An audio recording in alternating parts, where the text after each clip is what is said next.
que tá aqui sentado, entendeu? Uma vela para mim. Tem que acender uma vela para quem tá vivo, não para quem tá morto, entendeu? Velas fazem parte do meu dia a dia. Não sei se você sabe, se você já veio aqui em casa, já percebeu. Mas eu sou fanático por vela. Gosto de vela por quê? Porque a chama acesa, ela traz dinâmica, ela traz vida no ambiente. É uma chama que está acesa. E assim é, gente. Então, pessoal, hoje, daqui a pouco vai entrar aqui ao vivo Lucas Ocholânia. Ele que é pastor, aspirante ao ministério, aspirante a pastor sênior. Lucas Ocholânia é ex-militar. Ontem a gente falou com um ex-militar da Marinha Americana, hoje a gente vai falar com um ex-militar do Exército Brasileiro. E ele é teólogo, mestrando em teologia, um cara que se tornou um grande amigo aqui. E vai trazer pra gente uma palavra fresquinha hoje com a Bíblia na mesa. Curitiba, 17 graus, acabei de voltar da minha corridinha. Hoje acordei 5h40 da manhã, não sei porquê, mas aí não consegui dormir de novo. Vim pro meu QG e de repente tocou a campainha às 7 horas da manhã e tem um maluco aqui lá de Ribeirão Preto, o Anderson da Silveira? Anderson Vieira, mano. Anderson Vieira, eu ia falar da Silveira. Mas um bom e velho amigo meu, e foi um reencontro glorioso. O café já começou cedo, a prosa já foi longa aqui hoje e eu tô de tanque cheio de expectativa. Se você é de Curitiba, hoje à noite eu vou estar ministrando uma aula sobre planejamento estratégico aqui em Curitiba, presencial, exclusivo para quem vem presencial. Não é transmitida essa aula. Às 7h30 da noite, você pode depois perguntar aqui o endereço, eu te passo, mas eu quero chamar você que é de Curitiba para estar com a gente. E nós estamos desenvolvendo líderes. Todas as quintas-feiras, 50, 60, 70 pessoas, elas se encontram para uma noite onde a gente é inspirado a liderança que está dentro de você. Nós queremos inspirar a liderança em você. Nós queremos de fato, eu creio, na verdade, eu fui levantado para despertar o líder que existe dentro de cada leigo. Existe um líder enrostido dentro de você e Deus me usa para chamar esse líder para fora. Então, se você quiser saber o endereço, vai na bio, @igreja no cinema depois. Tem lá na bio, na descrição. E é muito bom porque ali eu compartilho basicamente as minhas experiências de liderança, empreendedorismo. Para quem não sabe, eu sou mestre em liderança pela Beulah Heights em Atlanta, já desde 2009. Já formei mais de 700 pessoas presencialmente por um curso chamado Academia Lidera. E hoje eu entendo que Deus me capacitou, Deus me inspirou, Deus colocou uma paixão extraordinária para mim na paciência de desenvolver líderes. Antes de toda essa onda de coaching, eu já estava capacitando, equipando, treinando líderes, desafiando pessoas a assumirem ministérios, fundarem igrejas. E eu existo para plantar igrejas e pregar o evangelho como se não houvesse amanhã. E para quem já me acompanha aqui sabe que o nosso evangelho ele é poder de Deus para aquele que crê. E para aquele que não crê é uma loucura, confronta, engasga, deixa nervoso, deixa chateado, deixa brabo, mas esse é o meu papel aqui. Eu creio que esse evangelho ele divide a alma do espírito, ele divide o pensamento da intenção, ele divide a fé da incredulidade e nós estamos com toda certeza avançando para um 2020 extraordinário. Para muitas pessoas, 2020 vai ser o ano mais terrível da vida deles. E eu quero declarar para você que 2020 pode sim ser o ano mais extraordinário da sua vida. Na minha vida já está sendo o ano mais extraordinário. Os melhores dias que eu estou vivendo estão em 2020. Foi no meio dessa pandemia, foi no meio dessa loucura que tudo tem acontecido de uma maneira tão extraordinária. Deus colocando pessoas de todos os lados do país, do mundo, em contato. A mensagem do Evangelho acelerada, avançando como nunca antes.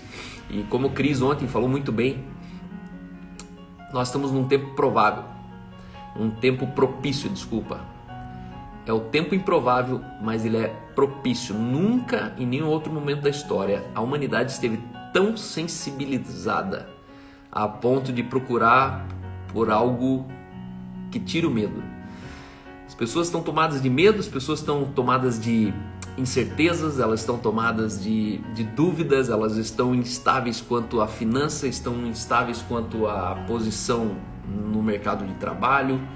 Os empreendedores estão de cabelo em pé, aqueles que tiraram o dinheiro do banco emprestado para fazer fluxo de caixa, o dinheiro já acabou e a parcela não está sendo paga, e isso significa um colapso, né? A gente já está indo aí para o 8º, 9º mês de pandemia. Isso significa que, inclusive, aqueles que tentaram ter mais um minuto de fôlego, mais algumas semanas e meses de fôlego, o fôlego já está acabando. Eu tenho conversado com alguns empreendedores que são aqui parte da igreja, e eles têm compartilhado o quanto tem sido desafiador manter um funcionário, manter uma cozinha funcionando, manter o freezer funcionando. Não sei se você percebeu, mas o preço da carne ele subiu. Algumas carnes 110%. Sabe o que é isso? Isso é um impacto financeiro absurdo no mercado. As coisas no mercado subiram de preço, né? E pouca gente percebe isso. A classe menos favorecida, ela percebe por quê? Porque o que antes sustentava uma família agora está ficando pela metade. Então,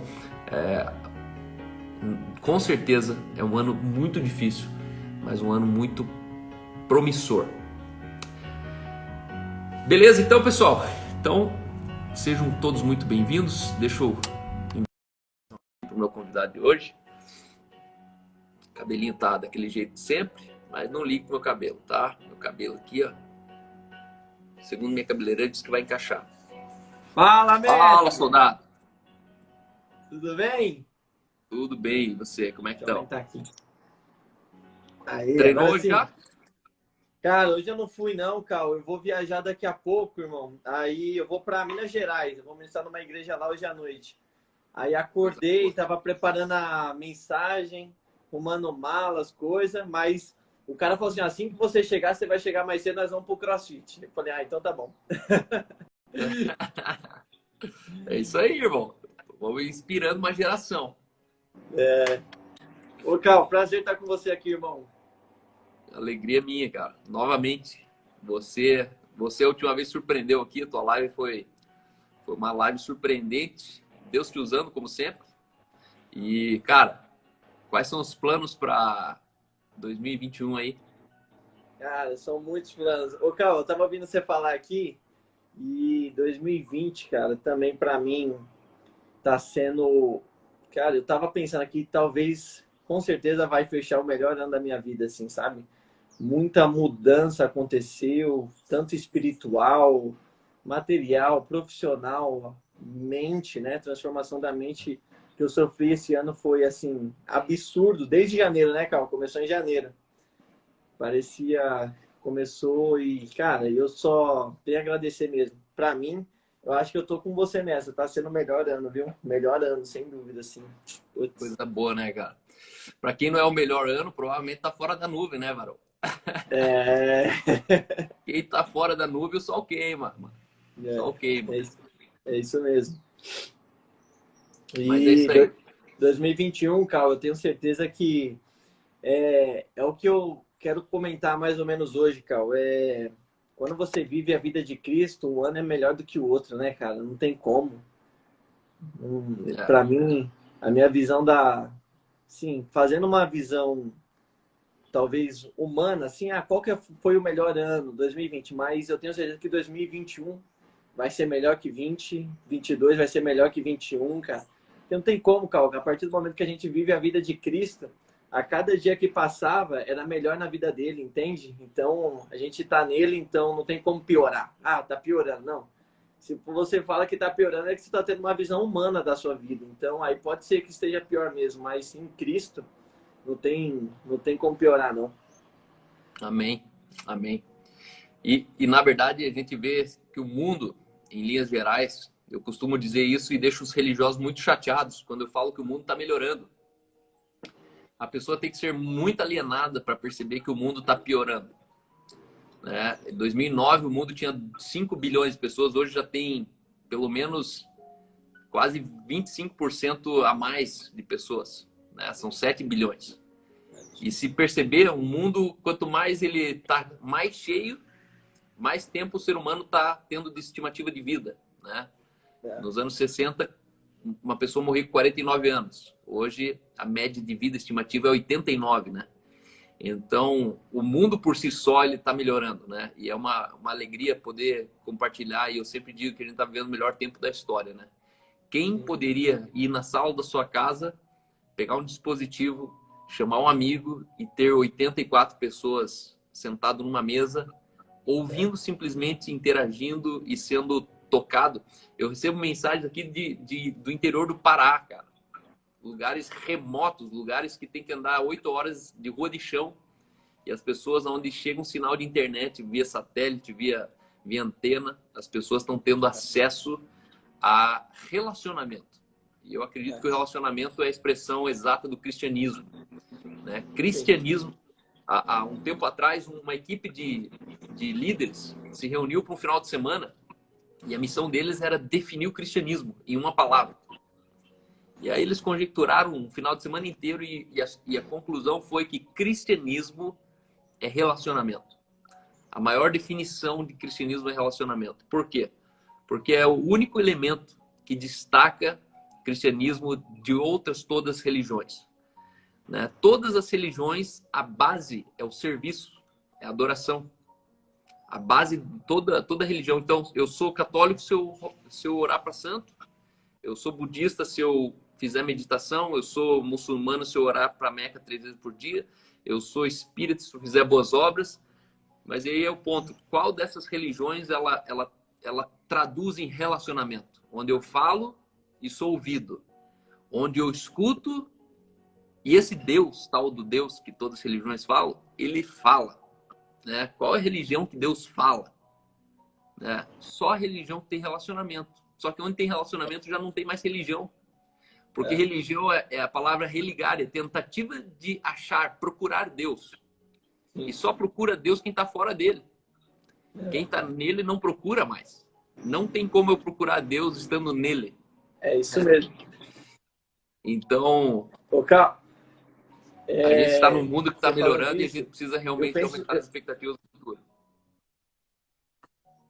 Sobre isso que você está falando, eu penso o seguinte, Carl. Eu acho que, quer dizer, eu tenho certeza que o evangelho é relacionamento. Toda vez que Deus quis mudar a história, Carl, ele propôs um relacionamento. Deus quis libertar o povo, ele levantou Moisés. Deus quis reconstruir os muros, ele colocou Neemias. Deus falou assim: agora eu vou salvar o mundo de uma vez por todas. Ele mandou Jesus. Toda vez que Deus quer mudar a história de alguém, ele coloca uma pessoa, né, Carl? Toda vez que Deus fala assim, vamos mudar a história de alguém, ele fala assim, uma história de uma nação, ele vai usar uma pessoa, né? Isso é maravilhoso. Mas é isso aí, meu irmão. Com vocês, Lucas Ucholânia, com a Bíblia na mesa, o Evangelho sem agrotóxico. Amém. Então, Carl, o que eu estava pensando esses dias, e eu acho que é algo extremamente poderoso, né? Como você fala assim, o relacionamento é o principal, né? E o relacionamento gera uma missão. Porque a igreja não está na terra, Carl, para adorar, né? A igreja não está na terra para ter também simplesmente uma comunhão na hora do culto. Porque se fosse o objetivo fosse comunhão, estava todo mundo no céu que teria uma comunhão sem pecado. Se fosse adoração, Deus levava todo mundo para o céu, que ia ser uma adoração, né? Face a face. Aí tem gente que fala assim, não, mas eu sou cristão de verdade, então para mim o viver na terra é a palavra. Se Deus quisesse que você só ouvisse da palavra, ele te levava para o céu que você ia ver a palavra, né? Você não ia precisar só ouvir, você ia ver a palavra. Então eu acredito nisso que você está falando, cara. O relacionamento ele gera uma missão, né? A igreja está na terra para fazer exatamente isso que você faz, né? As lives alcança pessoas, busca pessoas e isso, cara, eu vejo que é uma semente que a gente joga a cada dia. É uma semente. É uma semente. E eu acredito tanto, Cal, no poder disso, porque assim, você vai ser pai pela quarta vez, né? Quarta vez. E a Bethany vai vir, mas a Bethany vai vir por algo. Um dia o Cal teve uma noite calorosa com a Aline, ali um dia, sei lá como foi isso, mas você colocou uma semente dentro da Aline. E a semente, Cal, eu vejo a semente parou um ciclo na vida da Aline. Ela vinha num ciclo. A mulher tem os ciclos. Só que a partir do momento que você colocou uma semente nela, parou aquele ciclo dela.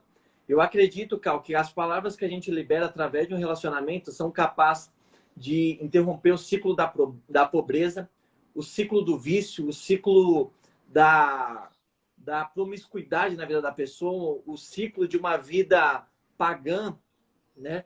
Só que o mais poderoso disso, Cal, a partir do momento que você colocou uma semente na Aline, não só parou um ciclo nela, como também começou um novo ciclo, né? Então, todas as vezes que eu falo assim, que você joga uma semente, você estanca um ciclo e começa um ciclo novo. Eu acho poderoso isso, porque hoje você daqui a pouco vai ser pai pela 4ª vez e o resultado vai ser uma menina linda, porque algum dia você falou assim, não, eu vou colocar uma semente, né? Isso eu vejo que a palavra é esse poder, ela acessa um ciclo de maldade na vida da pessoa e fala assim, olha, a partir de agora você vai ter uma nova missão, você vai ver a vida de uma outra forma, né? E Jesus falou sobre isso, ele falou assim, olha, se eu não morrer, se a semente não for ao chão, não pode nascer mais. O que ele estava falando assim, olha, quando eu for, eu fecho um ciclo, mas começa um novo ciclo. Aí começa a história da nossa redenção, né? Na verdade, a história da redenção é desde a fundação do mundo, mas eu acho poderoso isso, Cal, porque quando a gente entende que a nossa vida foi plantada uma semente, você passa a viver uma vida nova, sabe? Eu vejo que hoje as pessoas têm uma visão da vida, Cal, muito, como eu posso dizer, simples. Parece que a gente é mundana às vezes. Porque você vê uma pessoa falando, um cristão falando assim, nossa, eu tenho extremamente um medo da morte, medo disso, medo daquilo. Não, e isso acontece na minha vida.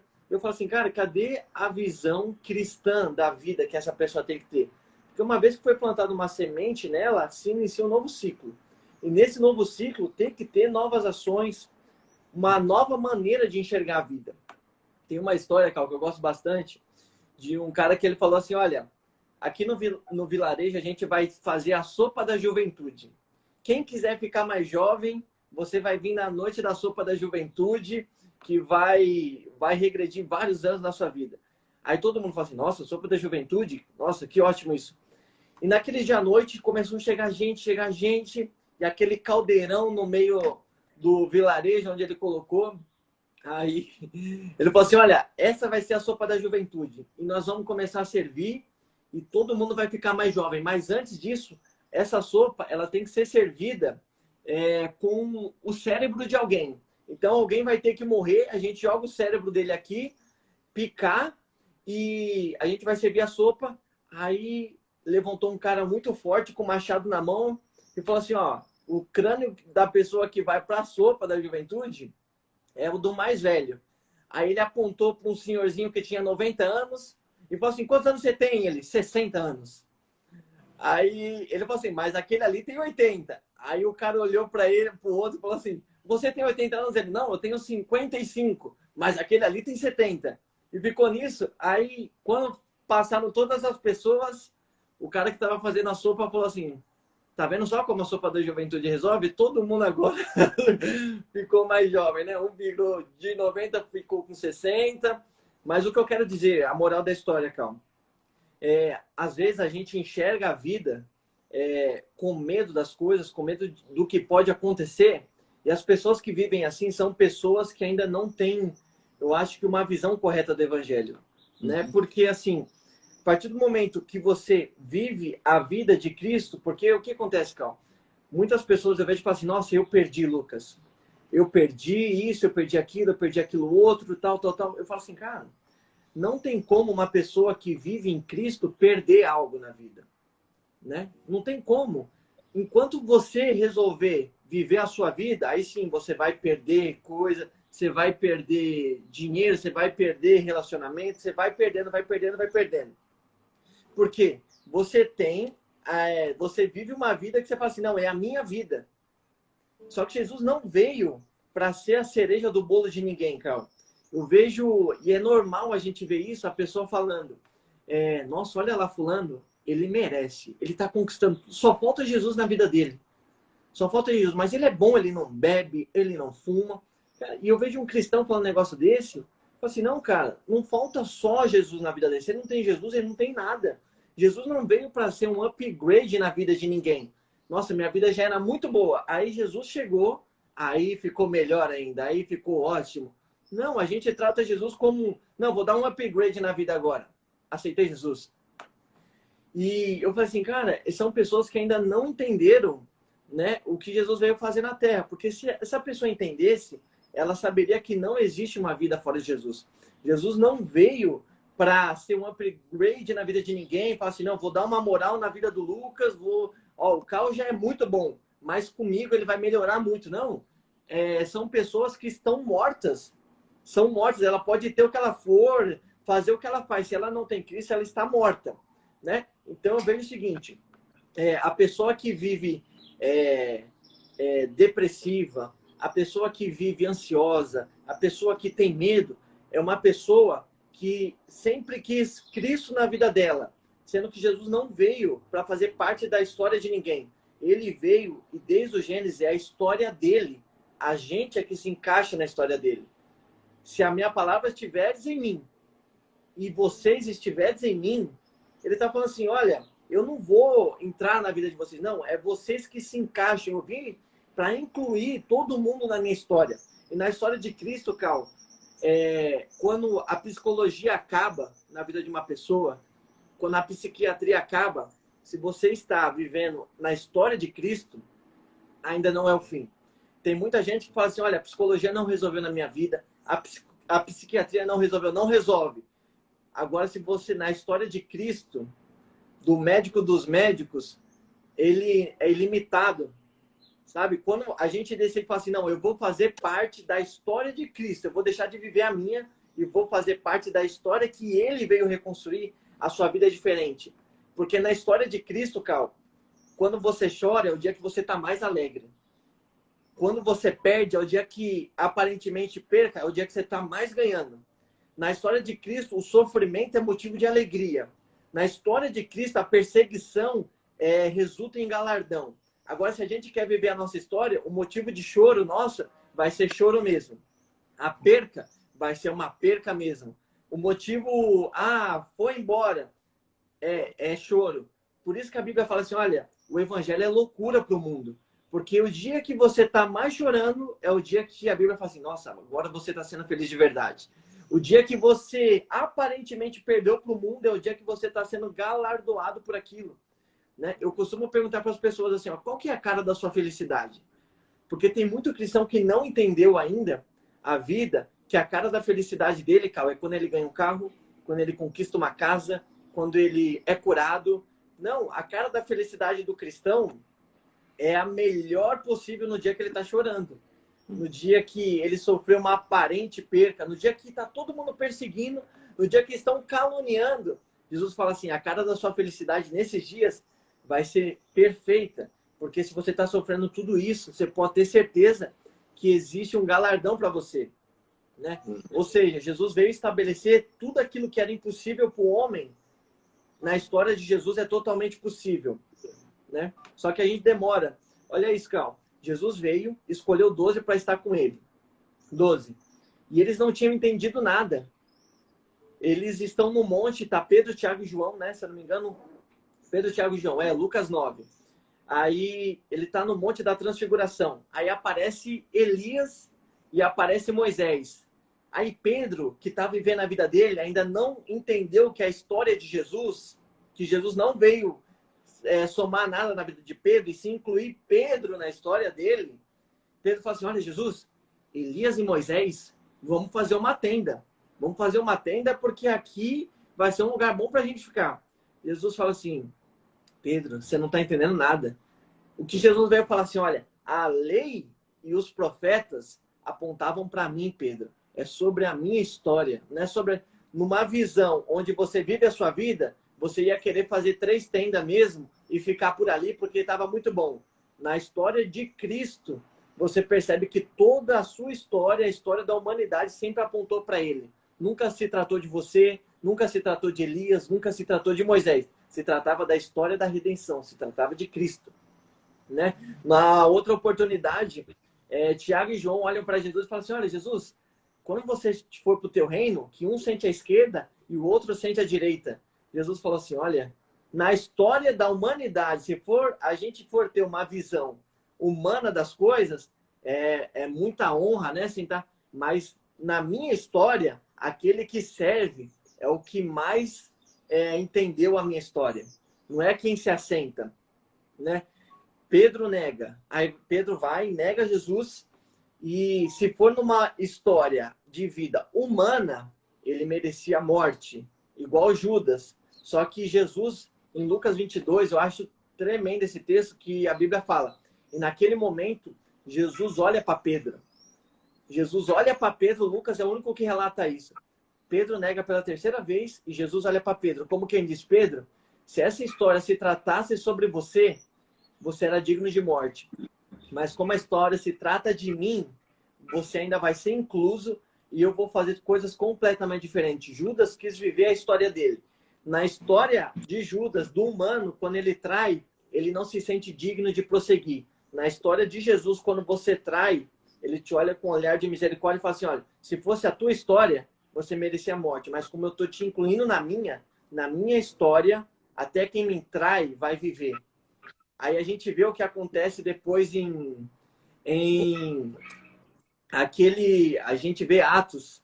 Aí Pedro vai e prega a primeira vez 3.000 pessoas, porque Pedro resolveu morrer para a história dele e aceitou que ele vai viver agora a história de Cristo, vai viver a história da redenção. Judas falou assim: não, eu vou viver a minha história. E acabou do jeito que... O que determina o destino de uma pessoa é a história que ele vai escolher viver para a vida dele. Jesus fala assim: olha, você pode fazer parte da minha. Eu não vim para ser uma soma na sua. Eu vim para te incluir na minha, te dar autorização para você se incluir na história de redenção do universo. Quando a gente entende isso, Carl, não tem depressão que permanece. Na história de Cristo não tem depressão. A psicologia acaba, ele fala assim: cara, todo mundo está olhando para você e falando assim, é o fim.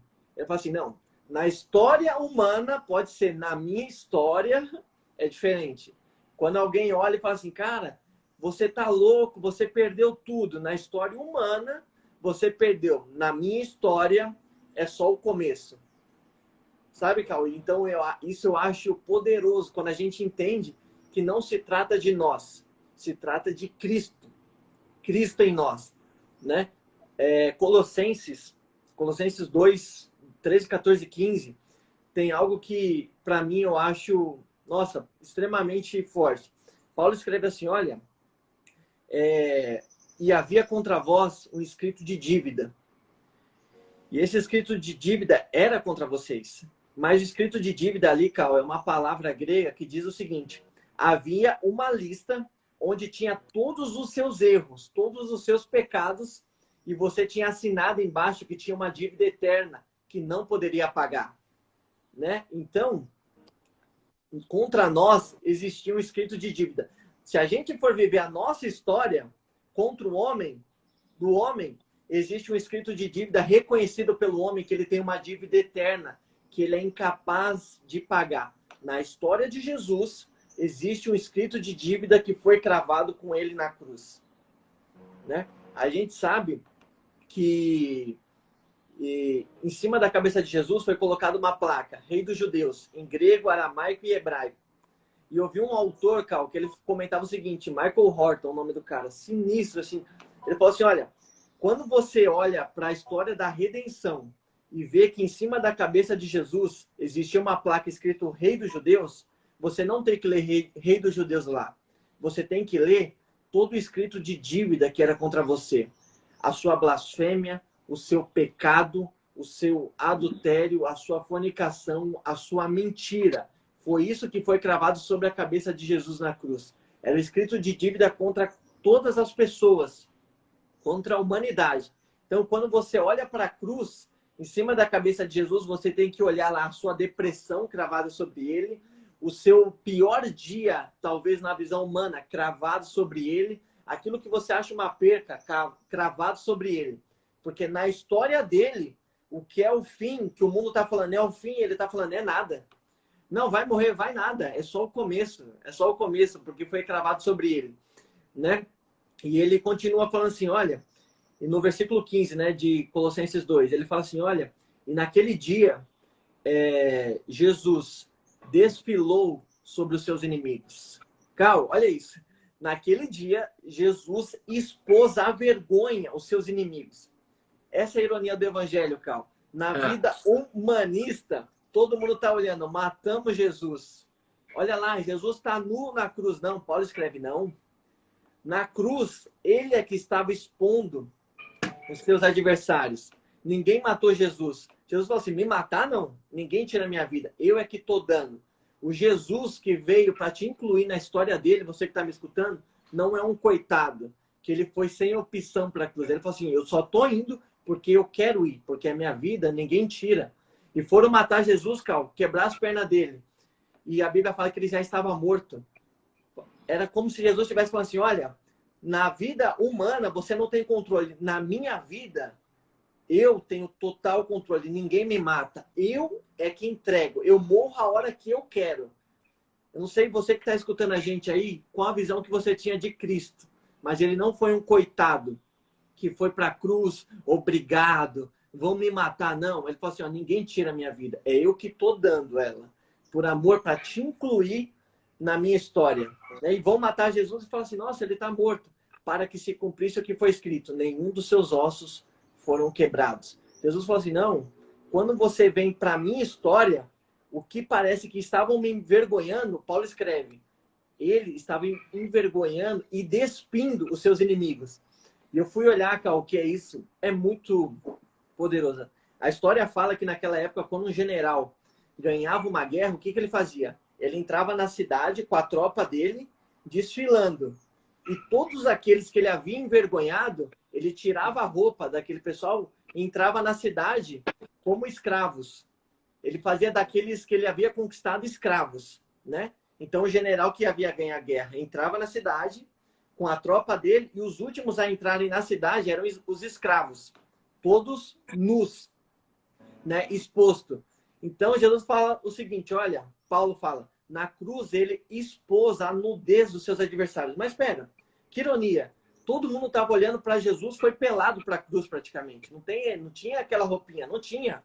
Foi, só que Jesus falou assim, não, nessa hora quem está sendo despido, envergonhado, sou eu que estou triunfando, envergonhando a cada um. Na história humana, você olha e fala assim, morreu, já era, acabou, está envergonhado. Na história de Cristo, ele fala assim, tá nada. Agora que é um recomeço de grande glória.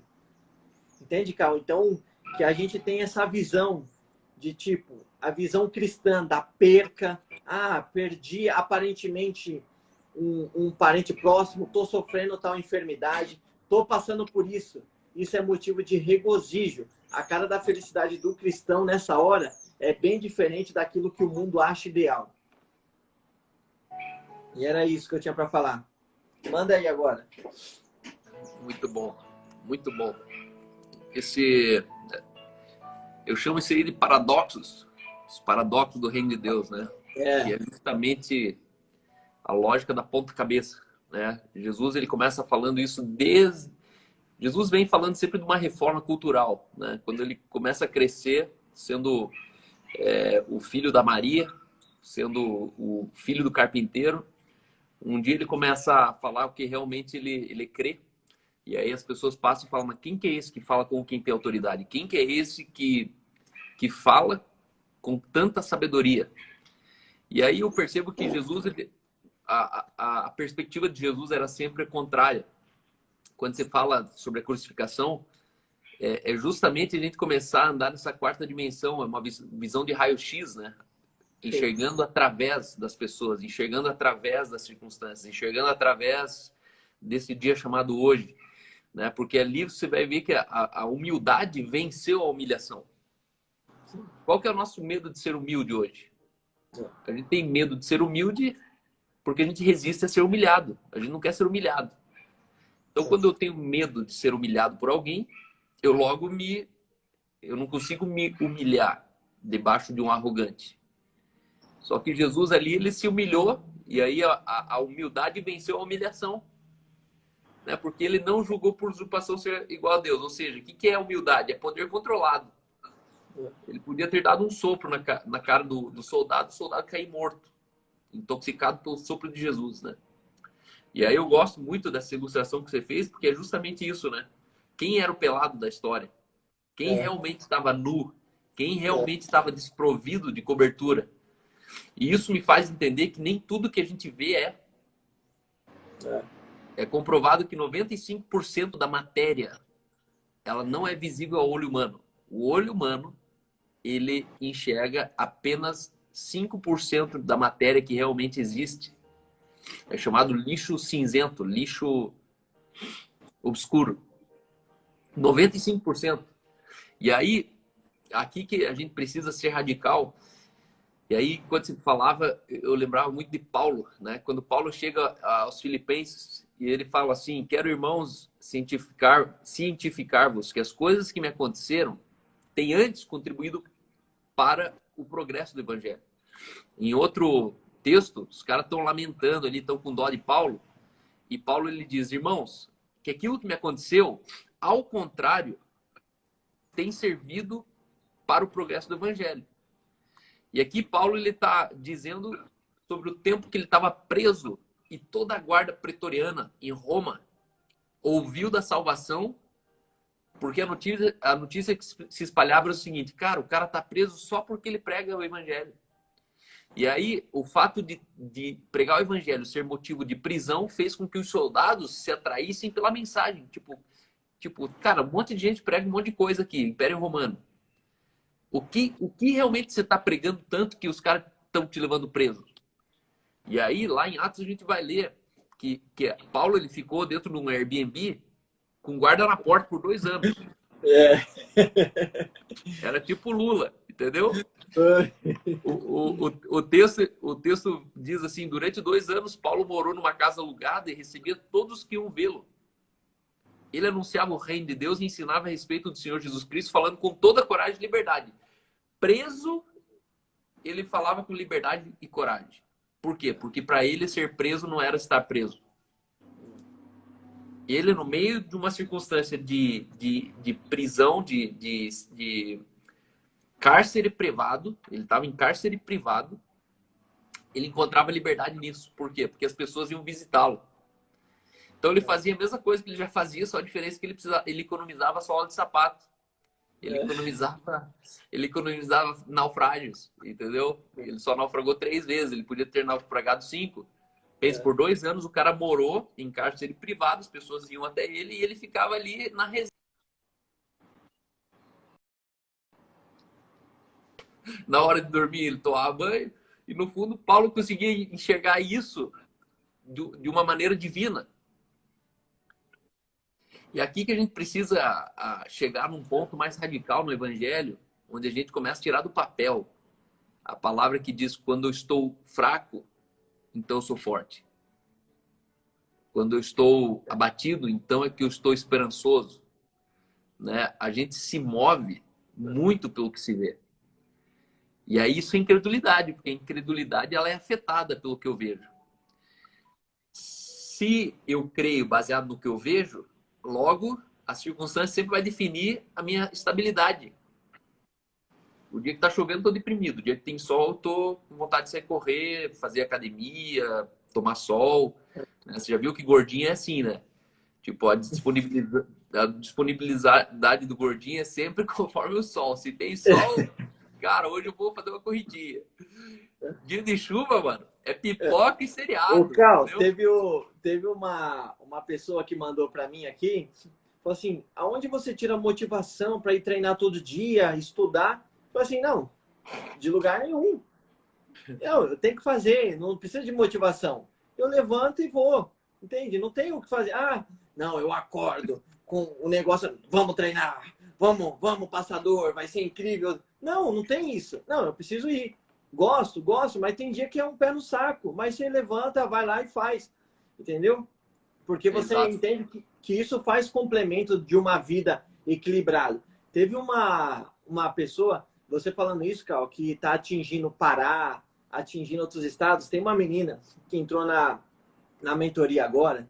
Cal, eu achei incrível isso. Ela está no último ano de medicina e ela falou assim, Lucas, ninguém na minha família é cristão. E ela falou que estava um dia no quarto dela e ela ouviu uma voz, Cal, falando assim, olha, sou o Espírito Santo, pega a sua Bíblia que eu vou mudar a sua história. Eu falei assim, não, mas espera. Ela falou assim, não, ninguém na minha família é cristão, meus pais são católicos, não praticantes. Eu fui e peguei minha Bíblia e alguém se identificou como Espírito Santo, falou que ia mudar minha vida. Nesse dia, apareceu um anúncio teu, eu comecei a te seguir.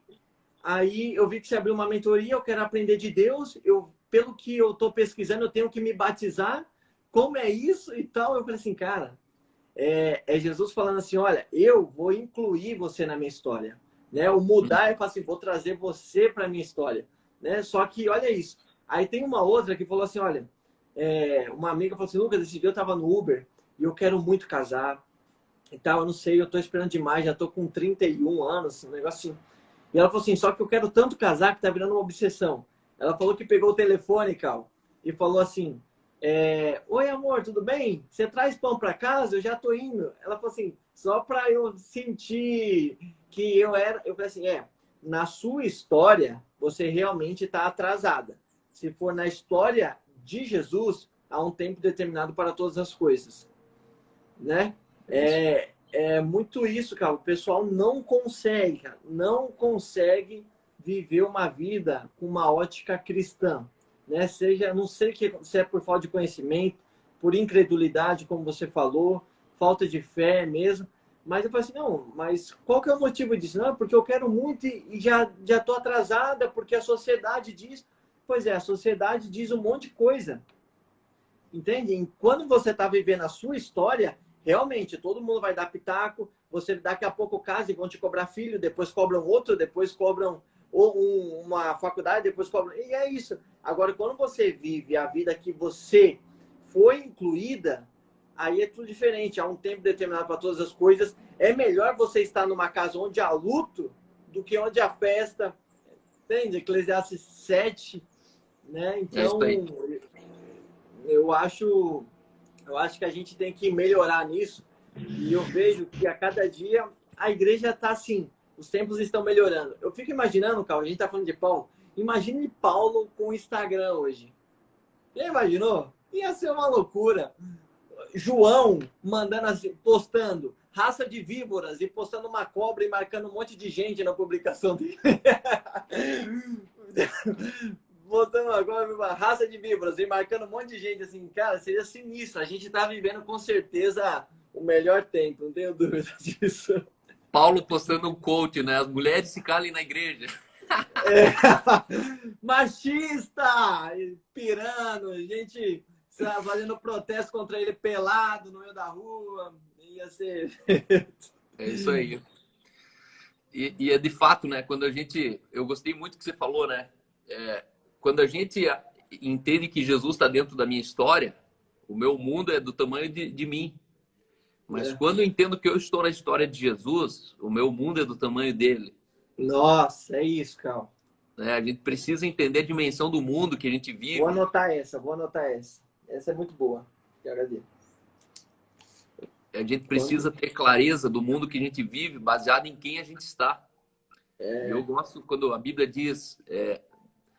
Nele, pois, não há injustiça. E se a gente está nele, nosso senso de justiça não vem mais da educação de casa.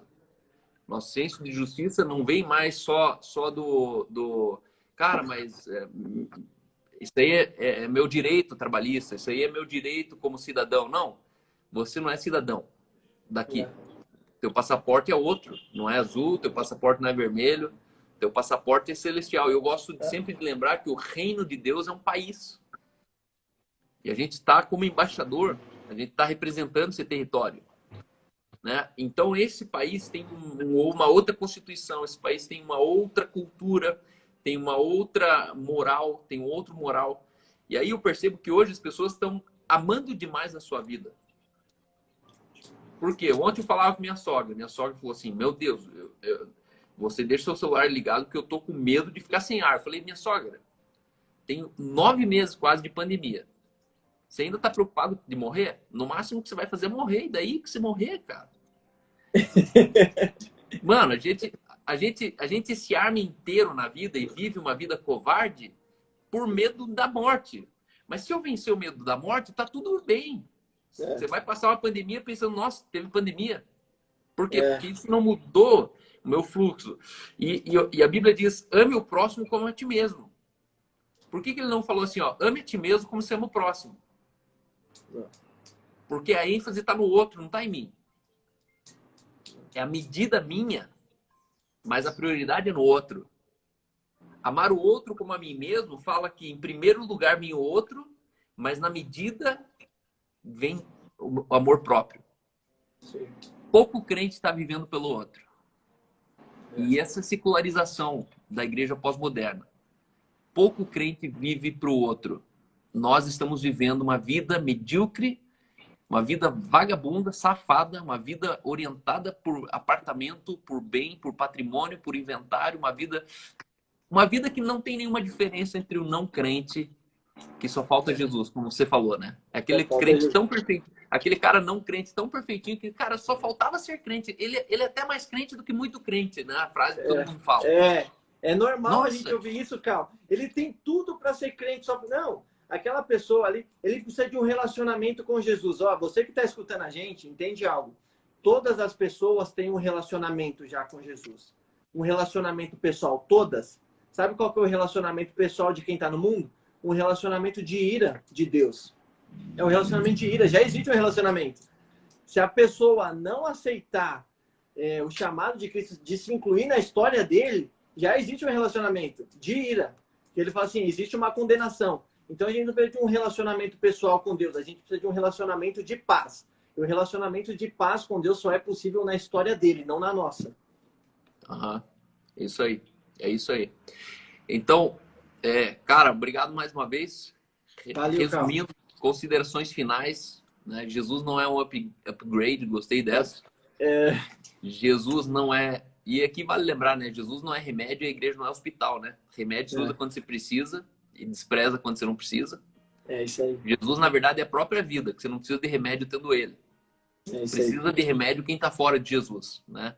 E carreira é um remédio, viagem para Disney é um remédio, um corpo sarado é um remédio. Só que o remédio, ele não cura, né?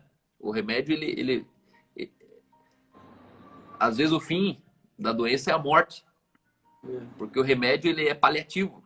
É uma medida paliativa do organismo que está reagindo. Não é o remédio que cura. É o organismo que reagiu bem. E quando não tem remédio, o organismo morre. Por quê? Porque o organismo está fraco, né? A imunidade está fraca. Então, a gente precisa sim voltar à urgência de proclamar um Cristo que é a vida abundante. Fora dele, até uma vida boa é uma vida de merda. É isso aí, cara. Fora de Jesus, todo o conforto desse mundo é uma vida medíocre, uma vida pobre. Uma vida de quem tem tudo. E a gente cantava um hino quando era criança, meu pai cantava. Quem tem Jesus tem tudo. Quem não tem nada. Mas quem tem Jesus Cristo, no céu já tem morada. Aí continuava assim, ó. Quem ama este mundo, lá no céu não tem nada. Mas quem tem Jesus Cristo, no céu já tem morada. E, meu, é um poema. É um poema que tá aqui, ó, guardado. E a mais pura realidade. Amar esse mundo não é uma atitude má que as pessoas fazem. É uma atitude boa. Amar o mundo traz aplausos. Amar o mundo é planejamento financeiro. Amar o mundo é quando você deixa um inventário recheado para os seus filhos. Só que isso é contrário ao que a Bíblia diz. O caminho de ganhar é perder. O caminho de ser grande é ser pequeno. O caminho de ser o maior entre todos é ser o servo de todos. A ironia do evangelho. A ironia do evangelho. Totalmente. Imagine que quanto mais a gente cresce, né? Vai nas grandes igrejas, você vai ver. O pastor, ele é o cara mais servido da igreja. Já começa por ali, cara. pastor que é mais servido na igreja não entendeu que maior que serve. Então ele se tornou o menor da igreja. Só que ele é um bebê no berço, né? Todo mundo fica em volta, a tia traz leite, a outra traz a teta, a outra traz o mingau. E tá tudo, ó, que bonitinho, né? Isso mesmo, cara. Muito bom. E a gente precisa ter uma vida radicalmente celestial, né? É ter a mente de Cristo, mas também se orientar pelos pensamentos dessa mente, né? É um pensamento que não é terreno, pensamento que não é secularizado. Bom, eu tenho aqui vença o medo da morte. A Thalita está dizendo, eu sempre pensei nisso. Paulo no Instagram é o cal, todo dia, glória a Deus. Paulo no Instagram é o cal todo dia. Bom, vou assistir novamente. Quantas riquezas? A Regiane falou. Meu Deus, que visão de perda de vergonha de recomeço. O fim pode ser recomeço. Sofro ainda em desprender da religião. Parece perda, mas acredito que é ganho. Eu acredito que é um equilíbrio, corpo, alma e espírito. Travesseiro macio é da consciência. Mudar a si mesma para inspirar os outros. Muito bom, pessoal. Último minuto aqui. Pode se despedir, considerações finais, e aí a gente vai para mais um dia. Eu só agradeço aí, agradeço a sua amizade, como eu sempre falo, a gente precisa se ver, hein? Faz tempo já. Mas a gente tá sempre perto, irmão. A gente tá sempre junto, estamos dentro do reino, né? Estamos junto no reino aí. Uma hora a gente vai se encontrar em nome de Jesus. Tá perto, então eu te agradeço, Cal. Continua na tua força aí, irmão, que você joga semente todo dia. Todo dia você tá jogando semente na vida das pessoas. Força, irmão. Valeu, pessoal. Deus abençoe vocês. Obrigado, Lucas. Até mês que vem. O Lucas vai estar aqui com a gente novamente. E sigam ele lá. E, pessoal, no Telegram eu tenho lá meu... Deixa eu dar tchau pro Lucas aqui. Valeu, Cal. Um abraço. Tchau. Então, pessoal, no Telegram eu tenho um canal chamado Caldits. Você pode procurar no Telegram. Ali, na verdade, volta e meia, coisas importantes eu mando ali. E muito obrigado por vocês sempre estarem fielmente 11 da manhã. Pode sempre mandar esse aviãozinho para a galera. Obrigado pelos reposts, por marcar a gente, enfim, é muito bom mesmo. A gente está aqui para fazer essa voz chegar no lugar mais distante da Terra, que pode ser dentro de um apartamento, que pode ser pessoas dentro de uma clínica psiquiátrica, pessoas dentro de um leito de hospital. Na verdade, pessoas que estão em situações de desespero, de angústia, mas a gente quer declarar: a alegria do Senhor é a tua força, tá bom? Grande abraço, pessoal da Loca, todos vocês. Tamo junto até amanhã. Amanhã com Vida em Sydney, beleza? Um beijo para vocês.